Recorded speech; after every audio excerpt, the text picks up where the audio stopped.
రాజా, వీళ్ళు ఎంత పనిపడ్డారు తెలుసా? ఇది కోట్ల రూపాయలు ఖర్చు పెట్టి కొనుక్కున్నారు. మీ అన్ననే కూడా ఇక్కడ రాళ్లే మనకు చక్కగా ఉండొచ్చు, చాలా బాగుంది అని కొనుక్కున్నారు. మీ అన్న ముఖ్యమంత్రి అవగానే వీళ్ళు ఎవరిని రానియకుండా అక్కడ బారికేట్లు వేసేసి ఆయన ఒక్కడే వచ్చేవాడు. ఇప్పుడు హీరోలు నాగార్జున, చిరంజీవి గారు వీళ్ళందరూ వచ్చారు కదా, వాళ్ళని కూడా ఇక్కడ నుంచి నడిపించాడు మీ అన్న. నడిపించాడు. చిరంజీవి గారు కూడా నడిచి ఇక్కడ నుంచి వెళ్ళింది. ఇదిగో మీ అన్న ఇల్లు ఎవడైతే వచ్చి ఎవడన్నా ఎందుకులే రాజా, గాంధీ జయంతి రోజు మంచి రోజు చూసుకుని వద్దు, మంచి రోజు చూసుకుని వద్దు. ఇవాళ మంచి రోజు కాదు చెప్పేది. అమావాస్య ముందు నువ్వు మీ అన్న ఇంట్లోకి ఎట్లా వెళ్తావు? ఇవాళ అమావాస్య, ఇవాళ అమావాస్య, ఇవాళ ఎట్లా వెళ్తావు నువ్వు మీ అన్నింటికి?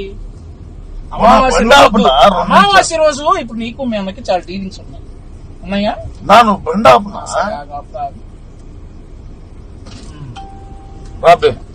వదిలే, దిగొద్దులే కిందకి.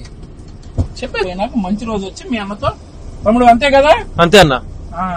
అన్ని బేరసారాలన్నీ ఎలక్షన్ ముందు ఉన్నాయి. మీకు రావాల్సింది ఏంటి, షర్మిలక్కకి రావాల్సింది ఏంటని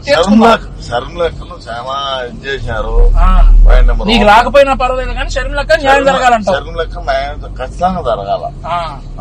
సో ఇది ఈ రోడ్డుని నారా లోకేష్ గారు ప్రజలకి గిఫ్ట్ గా ఇచ్చినట్టు అనమాట. మీ అన్న బ్లాక్ చేసేస్తే, అది మీ అన్న బ్లాక్ చేసేస్తే నారా లోకేష్ గారు అవును చాలా చక్కగా చాలా చక్కగా ఎంత బాగున్నాయి. మరి మీ అన్నకి ఎందుకు చెప్పలేదు అప్పుడు? అసలు భ్రష్టు పట్టించాడు. అదేంటి కెమెరా ముందు అట్లా మాట్లాడతావు నువ్వు? నేను నిజాలు నెక్కర్స్గా మాట్లాడేవాడిని.